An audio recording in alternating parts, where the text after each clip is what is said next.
This technique is called traction of the hip.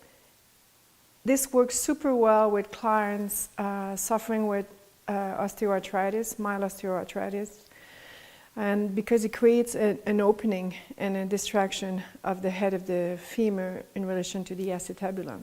So if there's no knee issue, you can simply grab above the ankle and create an axial pull. You want to make sure that the client is letting go, so there's actually a space created in the hip joint. Okay? If there's any issue, you could just put one hand just above the knee, let the leg go, and you can just do the same thing. You need to make sure the traction is done in an angle that feels right for the client. So if the positioning of the leg while you do the traction is creating pain, just get out of this and find the right position so the traction actually gives a release. The purpose of the traction is to reduce the pain in the hip joint.